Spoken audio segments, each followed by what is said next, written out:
నమస్కారం. జూన్ మాసంలోని 16వ తారీఖు నుంచి 31వ తారీఖు వరకు ద్వాదశ రాశుల్లోని 12 రాశుల వారికి శుభ అశుభ ఫలితాలు ఏ విధంగా ఉన్నాయో తెలియచేయడానికి ఈరోజు స్టూడియోలో మనతో పాటు ఉన్నారు ప్రముఖ జ్యోతిష ఆధ్యాత్మికవేత్త బ్రహ్మశ్రీ నందిబట్ల శ్రీహరి శర్మ గారు. మరి గురువు గారితో మాట్లాడి మరి ద్వాదశ రాశుల్లోని 12 రాశుల వారి శుభ అశుభ ఫలితాలు ఏ విధంగా ఉన్నాయనే అంశం గురించి తెలుసుకుందాం. నమస్కారం గురువు గారు. వాగర్థావివ సంపృక్తౌ వాగర్థ ప్రతిపత్తయే జగతః పితరౌ వందే పార్వతీ పరమేశ్వరౌ సదాశివసమారంభాం శంకరాచార్య మధ్యమాం అస్మదాచార్యపర్యంతం వందే గురుపరంపరాం ఆదిత్యాయ చ సోమాయ మంగళాయ బుధాయ చ గురుశుక్రశనిభ్యశ్చ రాహవే కేతవే నమః. శృంగేరి పీఠాధిపతులు కంచి పీఠాధిపతులకి నమస్కారములు తెలియచేసుకుంటూ కార్యక్రమాన్ని ప్రారంభిద్దాం. గురుగారు, తులారాశి వారికి వచ్చేసి 16వ తారీఖు నుంచి 31వ తారీఖు వరకు మరి వీరి యొక్క జాతకం ప్రకారం మరి వీరికి ఏ విధంగా ఉండబోతుంది అంటారు శుభ అశుభ ఫలితాలు? గమనించుకున్నట్లయితే ఈ తులారాశి వారికి సంబంధించి ఏ విధంగా ఉండబోతుందో తెలుసుకునే ముందు గ్రహ సంచారం ఏ విధంగా ఉందో తెలుసుకుందాం. 12 కేతు, 6 రాహు, 5 శని వక్రీకరించే స్థితి పొంది ఉండడం, అష్టమ స్థానంలో కుజగురుల యొక్క సంచారం, అలాగే దశమ స్థానంలో రవి శుక్ర బుధులు. ప్రధానంగా తులారాశి వారికి చూసుకున్నట్లయితే ఒక్క శని మాత్రమే యోగించేటువంటి స్థితి, రాహు మాత్రమే యోగించేటువంటి స్థితి. మిగతా గ్రహాలన్నీ కూడా అనుకూలంగా లేని కారణం చేత కార్యహాని కావచ్చు, లేకపోతే ఉద్యోగంలో సమస్యలు ఎదుర్కొనేటువంటి అవకాశాలు కావచ్చు, వ్యాపారంలో తోటి వ్యాపారస్తులతో ఇబ్బందులు ఎదుర్కోవడమో, లేకపోతే కస్టమర్స్తో ఇబ్బందులు ఎదుర్కోవడమో, లేకపోతే ధన రాబడి సరిగ్గా లేకపోవడం వల్ల ఇబ్బందికర పరిస్థితులు. ఏది ఏమైనప్పటికీ కూడా ఈ యొక్క తులారాశి వారి యొక్క జూలై మాసంలో 16 నుంచి 31 తారీఖు వరకు కష్టపడితే తప్ప ఫలితాలు పొందలేరు. ఇష్టపడి పనులు పూర్తి చేసుకోండి. ఇక గమనించుకున్నట్టయితే ఇక ప్రధానంగా ప్రతి పని యందు కూడాను అవాంతరాలు అయ్యేటువంటి అవకాశాలు ఉన్నాయి. కాబట్టి దైవానుగ్రహంతో ముందడుగు వేయండి. అవాంతరాలు వచ్చాయని చెప్పి మీరు అధైర్యపడి మీరు పనులు ఆపేశారనుకోండి, మొదటికే మోసం వస్తుంది. కాబట్టి ఎన్ని అవాంతరాలు వచ్చినా ఆత్మవిశ్వాసంతో ముందడుగు. ఎందుకనంటే షష్టమ రాహు మీకు ఆత్మవిశ్వాసాన్ని, అమితమైనటువంటి పరాక్రమాన్ని మీకు కలగజేస్తారు. తద్వారా మీకు అనుకున్నటువంటి పనులలో కొన్ని అవాంతరాలు లేనప్పటికీ కూడాను తుదకు మీదే విజయమైనటువంటి అవకాశాలు ఉంటాయి. అయితే ప్రధానంగా ఆరోగ్యం పట్ల శ్రద్ధ వహించాల్సినటువంటి పరిస్థితి, ముఖ్యంగా జ్వర సంబంధమైనటువంటి ఇబ్బందులు ఎదుర్కొనేటువంటి అవకాశం ఉంది. కాబట్టి జాగ్రత్తలు పాటించండి. అలాగే ఉద్యోగస్తులకైతే కొన్ని ఇబ్బందికర పరిస్థితులు, చేపట్టినటువంటి పనులలో ఆటంకాలు ఎదురవ్వడం, లేకపోతే ఉద్యోగస్తులతో అధికారుల యొక్క ఆగ్రహానికి గురవ్వడమో, లేకపోతే తోటి ఉద్యోగస్తులు సహాయ సహకారాలు అందించడమో, లేకపోతే నిరుద్యోగస్తులైతే ఉద్యోగం కోసం చేసేటువంటి ప్రయత్నాల్లో నిరాశజనకమైనటువంటి ఫలితాలు పొందడం అనేటువంటి జరుగుతాయి. కాబట్టి జాగ్రత్తలు పాటించండి. అయితే ఈ యొక్క తులారాశిలో జన్మించినటువంటి వారికి ఈ 16 నుంచి 31 తారీఖు వరకు ఏ రోజుల్లో ఏ విధంగా ఉండబోతుంది, మంచి ఏ విధంగా ఉంటుంది, చెడు ఏ విధంగా ఉంటుంది.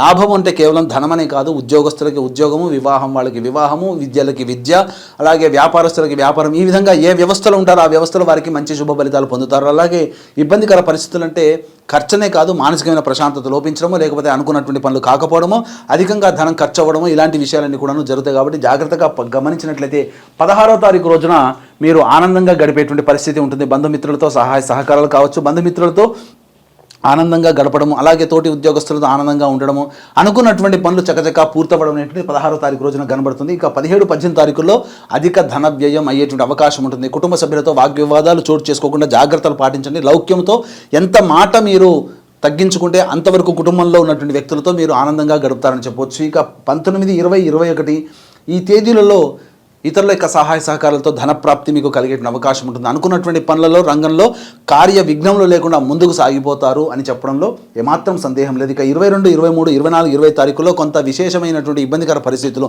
24, 20 తారీఖులో తల్లిగారి ఆరోగ్యం పట్ల శ్రద్ధ వహించాల్సినటువంటి, వాహనం నడిపేటప్పుడు 24, 20 తారీఖులో వాహనం నడిపేటప్పుడు జాగ్రత్తలు పాటించండి. గృహోపకరణాలకు సంబంధించినటువంటి అధిక ధనం వ్యయమయ్యేటువంటి అవకాశం ఉంటుంది. గృహానికి సంబంధించినటువంటి మరమ్మతులు చేపట్టే అవకాశాలు 22, 23 తారీఖుల్లో ఉంటాయి. ఇక 24, 25 తారీఖుల్లో కార్యహాని జరుగుతుంది. అలాగే ప్రధానంగా ఆరోగ్యం పట్ల శ్రద్ధ వహించాల్సినటువంటి పరిస్థితి చెప్పవచ్చు. ఇక 26, 27 తారీఖుల్లో విశేషమైనటువంటి ధనప్రాప్తి గోచరమవుతుంది.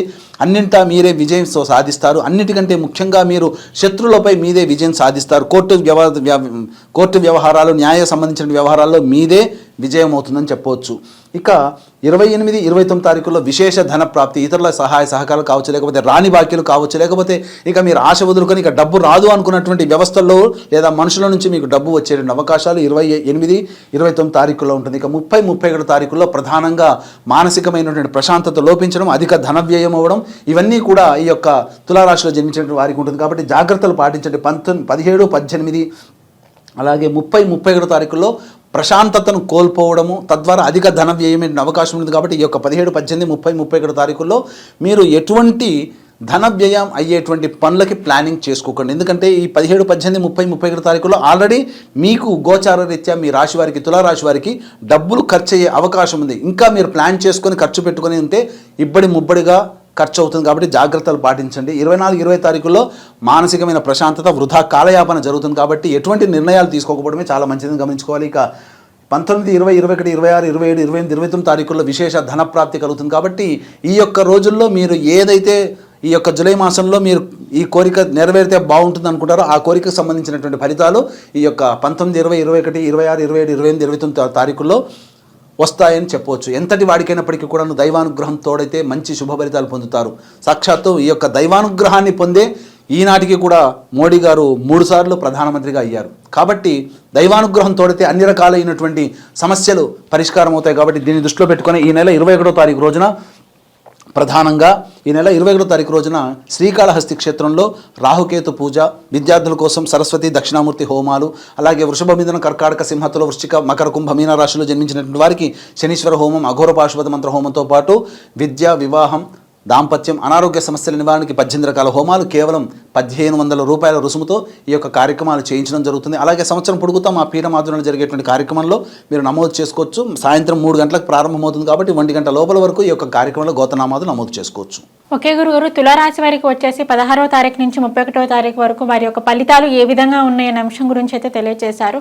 అలాగే వీరికి వచ్చేసి 16వ తారీఖు నుంచి 31వ తారీఖు వరకు మరింత అదృష్టం కలగాలి అంటే మరి ఎటువంటి పరిహారం చేసుకుంటే వీరికి బాగుంటుంది అంటారు? ప్రతిరోజు గణపతి దేవాలయాన్ని సందర్శనం చేసుకోవాలి.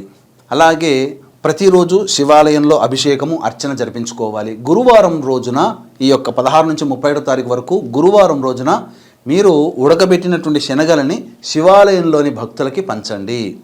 తప్పకుండా మీకు మంచి శుభ ఫలితాలు కలుగుతాయి. ఇవన్నీ కూడాను గోచారరీత్యా మనం చెప్పుకునేటువంటి ఫలితాలు.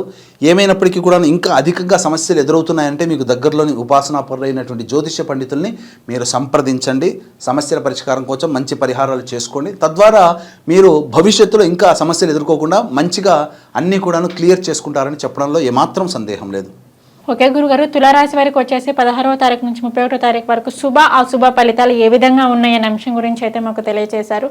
ధన్యవాదాలు గురు. సర్వం శ్రీ ఉమామహేశ్వర పరబ్రహ్మార్పణమస్తు.